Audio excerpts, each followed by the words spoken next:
আসসালামু আলাইকুম, ওয়েলকাম করছি রিয়াসাত আজিম হোম অফ ক্রিকেট থেকে। এই হোম অফ ক্রিকেটে আর মাত্র 1 মাসের মধ্যে আপনারা সবাই দেখছেন নতুন নেতৃত্ব আসতে যাচ্ছে।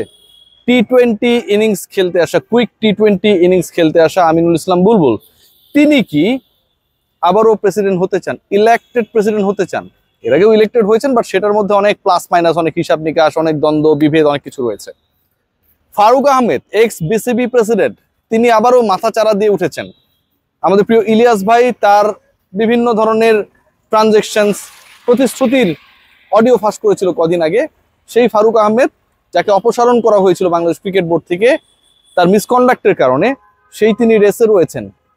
কার ভোট নিয়ে, কোন ক্লাবের ছত্রছায়ায় তিনি এই কনফিডেন্সটা দেখাতে চাচ্ছেন, পারছেন, দেখাচ্ছেন যে বিসিবিতে তিনি আবারও ব্যাক করতে চান অ্যাজ আ প্রেসিডেন্ট? নাম শোনা যাচ্ছে তামিম ইকবাল খান। ফারুক এবং বুলবুলের যদি ক্যারিয়ার দেখি, অভিজ্ঞতা দেখি, দুজনের বয়স এবং সবকিছু মিলে কাছাকাছি। যদিও ফারুক কোনোভাবেই বুলবুলের ধারে কাছের মানের ক্রিকেটার না, আমিনুল ইসলাম বুলবুলের লেভেলটা অন্য জায়গায়।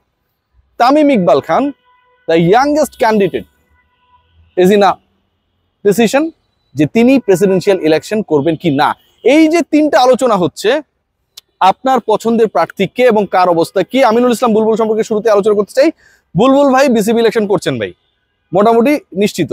এবং বাচ্চা ভাই তুই পিছাও, তুমি বুলবুল ভাই যে ইলেকশন করছে এটা নিয়ে কোনো ধরনের আপাতত ডাউট নেই। ডাউট না থাকার সবচেয়ে বড় কারণ যেটা, সেটা হচ্ছে বুলবুল ভাই বিভিন্ন সাক্ষাৎকারে বলেছেন যে বিসিবির ভালো কাজগুলোকে তিনি এগিয়ে নিতে চান। যারা তাকে এখানটায় বসিয়েছে বা যারা বাংলাদেশের ক্রিকেটকে কন্ট্রোল করে, স্পোর্টসকে কন্ট্রোল করে, তারা যদি চান দেশের স্বার্থে তিনি পরবর্তী সময়ে দায়িত্ব গ্রহণ করার ব্যাপারে আগ্রহী। সো সেটা যদি হয়, দেশের সাথে দায়িত্ব গ্রহণে পরবর্তী সময় আগ্রহী, মানে তো আপনি প্রেসিডেন্সিয়াল ইলেকশন করবেন। বুলবুল ভাই যে কাহিনীটা হবে সেটা হচ্ছে তিনি সরাসরি পরিচালকের যে পদটা রয়েছে সেটার জন্য ভোট করবেন না। জাতীয় ক্রীড়া পরিষদ এনএসসি, তারা দুজন পরিচালক মনোনয়ন দিতে পারে। এই মুহূর্তে নাজমুল আবেদিন ফাহিম এবং আমিনুল ইসলাম বুলবুল সেই পদে রয়েছেন। সো ওই কানেকশন থেকে বুলবুল ভাই আবারও পরিচালক হবেন। বুলবুল ভাই once is the director of Bangladesh cricket board, the next meeting এ ডিরেক্টরও নির্বাচন করবে যে তাদের বস মানে সভাপতি কে হবে। সো যদি বুলবুল ভাই অটোমেটিকলি পরিচালক হয়ে যান, যারা তাকে বসিয়েছে তারা যদি চায় যে বুলবুল ভাই শুড কন্টিনিউ, তাহলে বুলবুল ভাই থাকতে আগ্রহী, মানে তিনি প্রেসিডেন্সিয়াল ইলেকশন করছেন। আবারও বলছি, আমিনুল ইসলাম বুলবুল সভাপতি নির্বাচন করছেন। যদি না করতেন এত ঘোরানো পেঁচানোর কোনো কথা থাকতো না। বুলবুল ভাই বলতেন, দেখেন আমি সত্যি সত্যি শর্ট টি-20 ইনিংস খেলতে এসেছি, কুইক টি-20 ইনিংস খেলতে এসেছি, now it's time to hand over the baton to other people, অন্য কোনো যোগ্য প্রার্থীকে আমি দিতে চাই। তিনি কিন্তু সেটা বলছেন না, তিনি বলছেন দেশের স্বার্থে প্রয়োজন হলে আমি করব। তো এটা আসলে যেটা বলে দেশের স্বার্থের কথা, যেটা যখনই যে বলেছে তার মানে দে আর ভেরি মাচ ইন্টারেস্টেড। বুলবুল ভাই অনেক বেশি ইন্টারেস্টেড, বাট তিনি কথাটা সরাসরি বলছেন না। হোয়াট অ্যাবাউট তামিম ইকবাল খান? তামিম ইকবাল খান ইলেকশনের রেসে খুব ভালোভাবেই রয়েছেন, এবং আমি যতটুকু খবর রেখেছি এখানটায় 2-3টা বলয় রয়েছে যারা ইলেকশনকে প্রভাবিত করতে পারে, যাদের ভোট ব্যাংক রয়েছে, যারা লিডারের খোঁজে এবং যারা বিসিবিতে ঢুকতে চায়। সো আপনি যখন কোনো একটা জায়গায় ঢুকতে চাবেন, তখন আপনি চেষ্টা করবেন কি, আপনি এমন একজনকে নেতা বানানোর চেষ্টা করবেন যে তাকে ফলো করে আপনি ভেতরে চলে গেলে আপনাকে কেউ কোনো কিছু বলবে না, অথবা আপনি অমুক নেতার সাপোর্টার, এটা আপনারও কিছুটা কোয়ালিটি বাড়িয়ে দেয়। অনেস্টলি তাই না? একজন অমুক জনের সাপোর্টার, তার কোয়ালিটি বেড়ে যায়। তামিম ইকবালকে কেন্দ্র করে এরকম একটা ডিসকাশন রয়েছে। তামিম ইকবাল কিছু কিছু জায়গায় আমরা দেখেছি যে বসুন্ধরা গ্রুপের হেল্প নিয়ে তিনি হচ্ছে কয়েকটা ক্লাবকে তার পক্ষে এনেছেন এবং তিনি ইলেকশন করতে চান।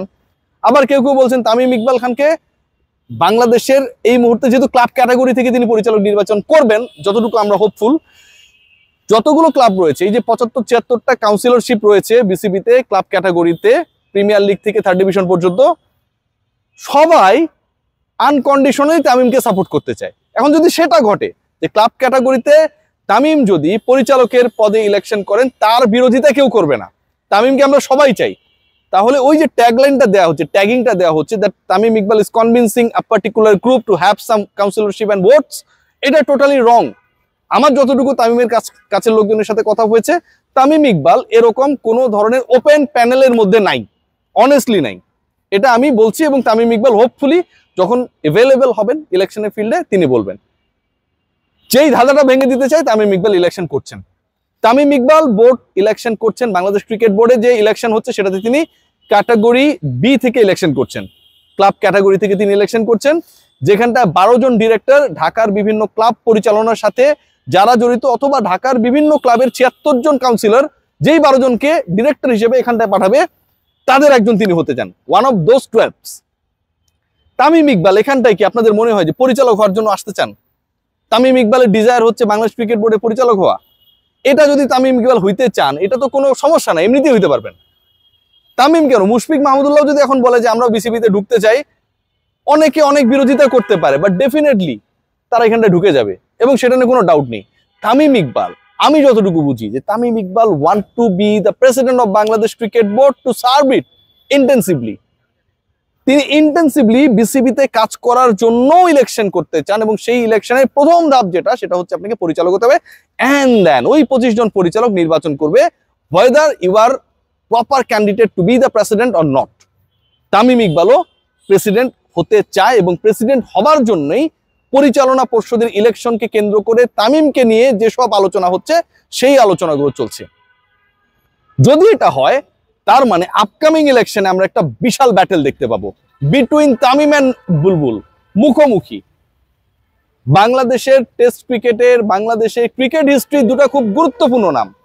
তামিম ইকবালের পরিসংখ্যান এমন একটা পর্যায়ে যে বাংলাদেশের তার থেকে ভালো ব্যাটার আমি কখনো দেখি নাই।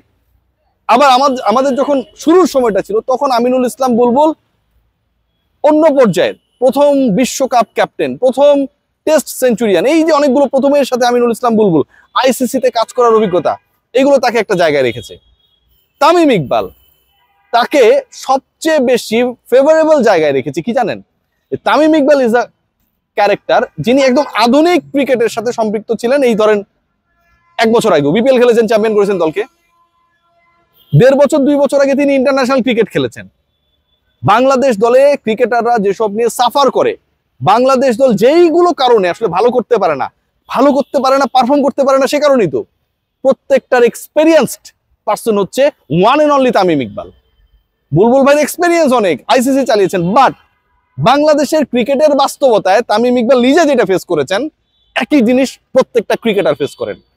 ওইগুলোকে সলভ করতে গেলে তামিম ইকবাল বাংলাদেশের জয়শা যদি হয়ে যান, এটা আসলে বলার কিছু থাকবে না। At the age of 36, Joysha has become the leadership role in BCCI. Now he is the ICC chairman. So Tamim ইকবালের এই জায়গাটা আমার কাছে মনে হয় হেলা ফেলার মধ্যে দেখার কোনো সুযোগ নেই। আরেকটা জায়গায় তামিম ইকবাল স্পষ্টভাবে এগিয়ে। বুলবুল ভাইকে নিয়ে বিভিন্ন মিডিয়ায় যে রিপোর্টগুলো হয়, একটু আপনাদের সাথে শেয়ার করি। সেগুলো হচ্ছে কি, বুলবুল ভাই আইসিসি জব ছেড়ে এসেছে, তখন বলা হচ্ছিল যে 3-4 মাসের জন্য তিনি স্যালারি স্যাক্রিফাইস করে আসলেন, জবটা ছেড়ে দিলেন, রাইট? এরকম ডিসকাশনটা ছিল। 40-50 লাখ টাকা তার ক্ষতি হচ্ছে, বুলবুল ভাইয়ের অন্য কোনো সোর্স অফ ইনকাম নেই। এগুলো মিডিয়া এসেছে, এগুলো আমার কথা না। এখন যদি বুলবুল ভাই এই 3-4 মাস 48 মাসে থেকে যায়, তখন কি হবে? তখন তো এই 48 মাসও বুলবুল ভাইকে সেম স্ট্যাটাসে থাকতে হবে, যেখানটায় তার কোনো আর্নিং সোর্স থাকবে না। অন্যভাবে যদি বলি, ধরেন বিসিবি সভাপতি আমরা এমন ভাবে কাউকে বানালাম, বুলবুল ভাই সেই জায়গাটা বসলো, যাকে বাংলাদেশ ক্রিকেট বোর্ড রেমুনারেশন দিবে। এটা কি তার ক্যারেক্টারের সাথে, তার ব্যক্তিত্বের সাথে যায়? ডেফিনেটলি যায় না। সো বুলবুল ভাই সাস্টেইন করাটা আমার কাছে মনে হয় এত স্যাক্রিফাইস করে এখানটায় ডিফিকাল্ট। এটা যে কারোর জন্য ডিফিকাল্ট। আমাকে যদি কেউ বলে যে তুমি বিসিবির ডাইরেক্টর হও, তুমি কোনো কন্টেন্ট বানাইতে পারবা না, ডাইরেক্টর হলে তো আমি পারবো না, এটাই তো লজিক্যাল। এটা ভাই আমার মতো মানুষের জন্য, যে প্রতিদিন তার কাজটা করে, বুলবুল ভাই প্রতিদিন তার কাজটা করতো, এবং সেখান থেকে সে একটা smart amount of salary draw করতো, ডিফিকাল্ট। সো বুলবুল ভাই চান্সের জায়গাটা রিয়েলিস্টিক ফ্যাক্ট থেকে এখানটাও কম। আবার সরকার যদি পরিবর্তন হয় ফেব্রুয়ারিতে, মার্চে, এপ্রিলে, তখন সেই সরকার যদি মনে করে যে না আমিনুল ইসলাম বুলবুল না অন্য কেউ Bangladesh cricket board next 4 years চালাবে, তখন বুলবুল ভাই তার চেয়ারটা ছেড়ে যাওয়াটাই ডিসগ্রেসফুল, অপমানজনক। যেই ঝামেলাটা তামিম ইকবালের সাথে হবার চান্স কম, এটুকু আমি বুঝি। What about Faruque Ahmed? বুলবুল আর তামিম চাইতেছে আমি কেন বাদ থাকবো?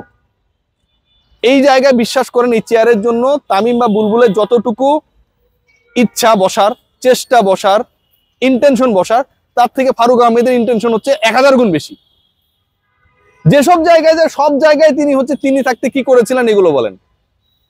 পতিত সরকারের লোকজনকে নিয়ে 5 স্টার হোটেলে রেখেছেন, ওটা কর না ভাই। আমার কিন্তু একটা মাল, তিনি এখানটায় আসতে চান। কেন আসতে চান? শোধ নেওয়ার জন্য। যেসব কর্মকাণ্ড করেছেন, মনে করেন ব্যাংক ট্রান্সফার করেছে 250 কোটি টাকা, বাকি তো 1200 কোটি টাকা কিছু করতে পারেনি, ওইটাকেও এদিক সেদিক করা যায় কিনা, হইতে পারে, আইডিয়া করে বলতেছি। তিনি তো আর আমার কানে কানে বলে নাই। One of the reasons it could be. সবাই ভালো থাকবেন, টেক কেয়ার।